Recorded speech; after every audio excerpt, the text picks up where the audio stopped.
Hello, I'm Citrus, and you're looking at the high-grade ASWG-08 Gundam Barbatos from Mobile Suit Gundam Iron Blood Orphans. This kit came out in 2015, and it retails for a mere 1,000 yen. Here's a size comparison for a Gundam with a Gundam marker.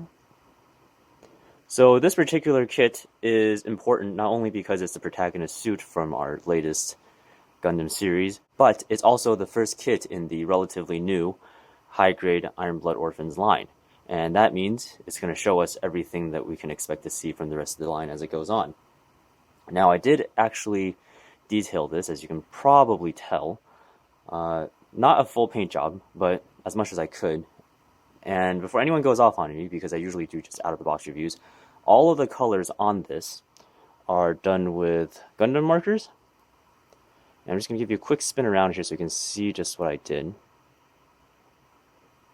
There's actually quite a lot of the metallic gray you see on the outside is all marker, like the triangles here, on the backpack, and on the back skirt, the silver tubes. And I don't really know if you can really see it in this angle, but like the little gold circles on the legs, and all of the red stripes. So let me just show you real quick which colors I used. So for all the metallics, I used the gold, silver, and red out of the metallic set. And for everything else, I basically only used the metallic gray here. I think it's basically gunmetal.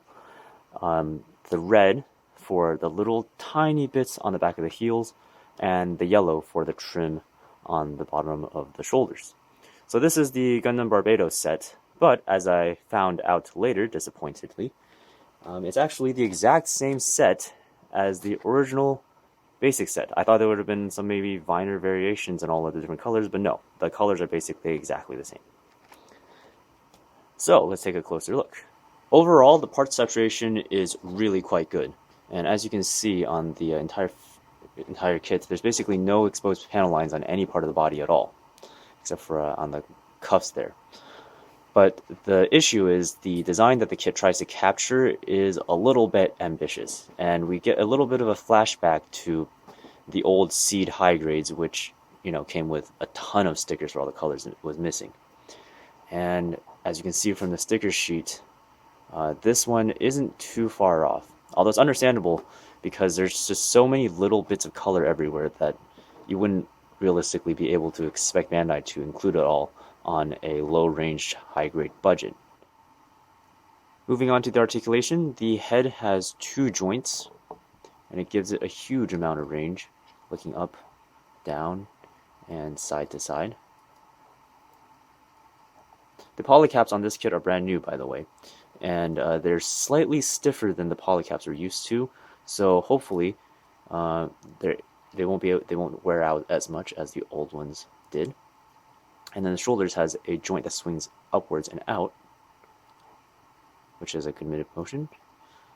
Shoulder armor itself can go up, and we have swinging out, swivel, and all that good stuff as usual.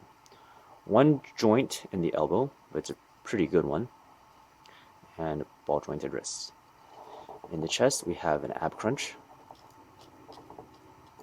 pretty good amount of motion, a ball joint swivel in the waist, and moving down to the hips, articulated front and side armor, the back is fixed, and a universal hip joint with a really decent amount of motion.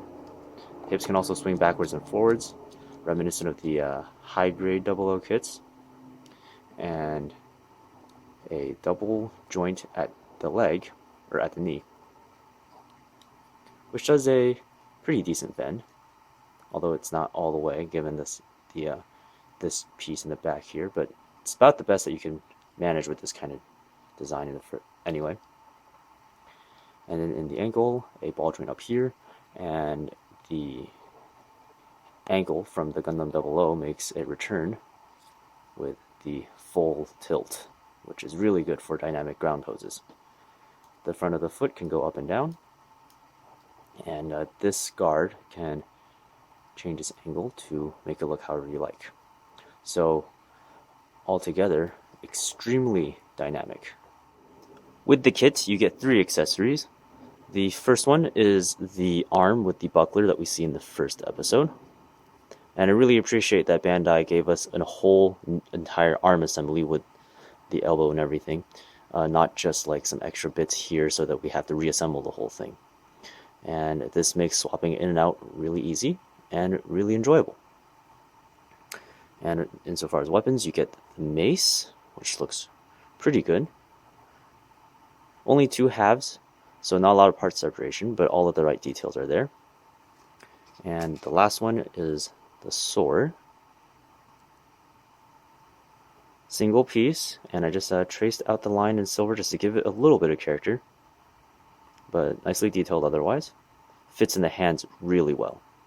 And the 2 weapons, once you pull in the Gundam, can be equipped on the clips on the back, and you can choose to take them off. I just kind of snap it in like that.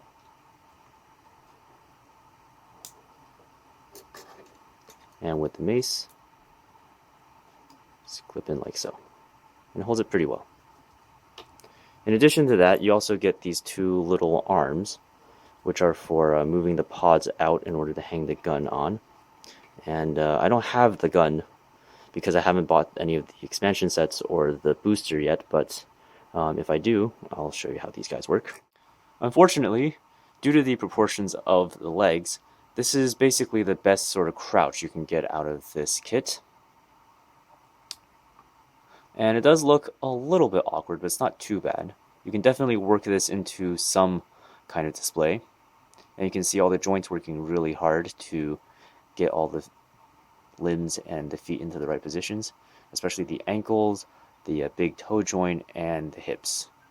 So the articulation all in all is really, really good. It's just you may be limited by the short thighs and the long calves in some poses. Here's the final spin. I have to say, this kit completely blew my mind. Looking back at the high-grade lead suits from anime series of the last several years, it's just so clear how far we've come along with this release. And with all of the amazing mechanical detail, the part separation, it's just astounding that this is, at the end of the day, only a 1,000 yen kit. At the current conversion, that's something like $9. And it's just $9. All of this for only $9. Like, you'd be doing yourself a huge favor by picking this up. I mean, it'd be a disservice to not pick this up, honestly. I don't really think I can recommend this enough. Now, don't pick this up, obviously, if you hate how it looks, but building this is really an experience. It's so incredibly dynamic, and there's just almost nothing really that I can complain about.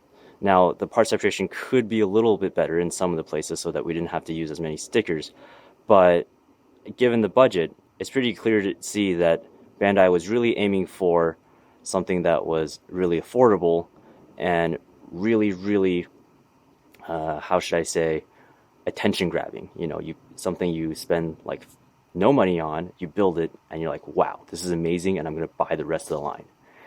In that respect, I think Bandai has definitely succeeded with this release. I think aside from that, the only other things you can really harp on are probably the low accessory counts, as it only comes with the mace and the sword, both of which are really, really simple and are both melee weapons. But the fact that the high-grade Iron Blood Orphans line has been doing a really great job of regularly releasing accessory packs with a huge variety of different weapons makes that sort of a non-issue, right? Because you can just go out and pick up the ones that you do like, put them on your Gundam, and instead of having to collect all of the ones that came from different kits here and there, and then it'd be a huge shame when a particular accessory you want came with a model kit that you didn't really want, and you had to pay extra for something you wouldn't enjoy as much. So that aside, I am inclined to say that this is probably the best, possibly perfect even, high grade. right now.